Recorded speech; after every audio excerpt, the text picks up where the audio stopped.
میرے کریم فرماتے ہیں رب قیامت کے دن بندوں سے فرمائے گا کیا میں نے تیرے لیے کان اور آنکھیں نہیں بنائی تھی؟ کبھی اندھے سے مل کے دیکھے نا، کبھی بہرے سے بات کر کے دیکھے نا۔ رب فرمائے گا کیا میں نے تیرے لیے کان اور آنکھیں نہ بنائی تھی؟ اللہ فرمائے گا کیا میں نے تیرے لیے جانوروں کو، کھیتوں کو مسخر نہیں کیا تھا؟ ہر جانور پر تو سواری کرتا ہے، جانوروں کے گوشت کھاتا ہے، جانوروں کا دودھ پیتا ہے، کھیت کے اندر ہل چلاتا ہے، اناج ہے، پھل ہیں، سبزیاں ہیں۔ هو الذی خلق لکم ما فی الارض جمیعا، زمین میں جو کچھ ہے حضرت انسان کے لیے پیدا کیا۔ اللہ فرمائے گا تیرے لیے کان بنائے، آنکھیں بنائی، تیرے لیے مسخر کیا جانوروں کو، تیرے لیے مسخر کیا کھیتوں کو۔ پھر رب کہے گا میں نے تجھے خوشحالی دی، میں نے تجھے سرداری دی۔ پھر اللہ فرمائے گا یہ بتا کیا تجھے مجھ سے ملنے کا یقین نہیں تھا؟ کیا تجھے یہ خبر نہیں تھی کہ تیری رب سے بھی ملاقات ہوگی؟ تجھے اللہ کے حضور بھی حاضر ہونا ہے، تجھے اس کا یقین نہیں تھا؟ اور حدیث پاک کا جو آخری جملہ ہے وہ ہر دل پر دستک دیتا ہے۔ حضور فرماتے رب فرمائے گا میں بھی آج تجھے اسی طرح ہی فراموش کر دوں گا جس طرح تو نے مجھے بھلا دیا تھا۔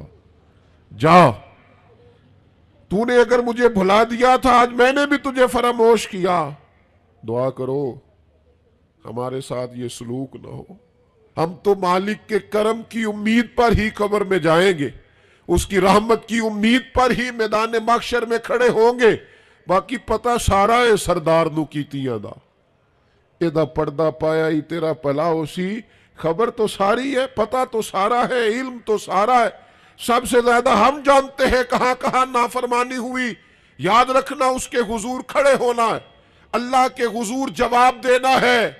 اگر ظلم کیا ہے ملازم پر تو جواب پھر بھی دینا ہے، ظلم کیا ہے گاہک پر تو جواب پھر بھی دینا ہے، اگر ظلم کیا ہے پڑوسی پر تو جواب پھر بھی دینا ہے۔ فَوَرَبِّكَ لَنَسْأَلَنَّهُمْ أَجْمَعِينَ، محبوب تیرے رب کی قسم، اپنے لفظوں میں بات کروں، اللہ کہتے ہیں محبوب میں نو تیرے رب دی قسم میں انہوں پوچھ لینا ہے، پوچھ لینا ہے میں نے ان سے سوال کرنا، اما کانوا یعملون، جو یہ عمل کرتے تھے پوچھوں گا، سوال کروں گا۔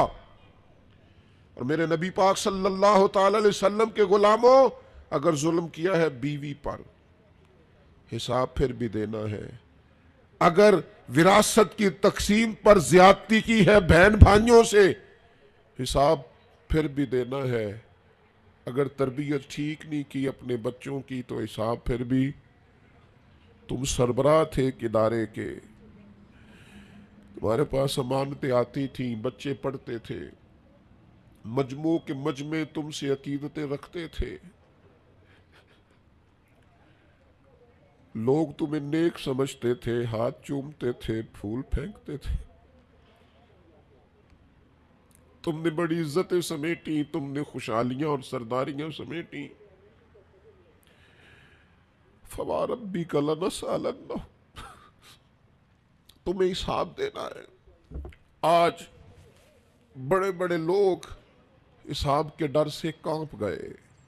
بغداد کے شیخ عبد القادر جیلانی حرم مکہ میں سر سجدے میں رکھ کے کہنے لگے مہربانی کرنا مجھ سے حساب نہ لینا۔ خواجہ حسن بصری کہتے ہیں میں حرم میں تھا، اپنے حجرے میں تھا، کسی کے چیخنے کی آواز آئی یا اللہ معاف کر دے، یا اللہ معاف کر دے، حساب والے دن میرے اوپر نرمی کرنا۔ فرماتے میں نے کہا کوئی گناہگار آہوزاری کر رہا ہے، میں جا کے تسلی دیتا ہوں۔ اور جب میں نے جا کے چہرہ دیکھا فرماتے کلیجہ پھٹ گیا، وجود کانپ گیا، اور میں اس دعا کرنے والے کے قدموں سے لگ گیا۔ لوگوں تمہیں پتہ ہے وہ کون تھا جو دہائی دے رہا تھا کہ مالک حساب نہ لینا؟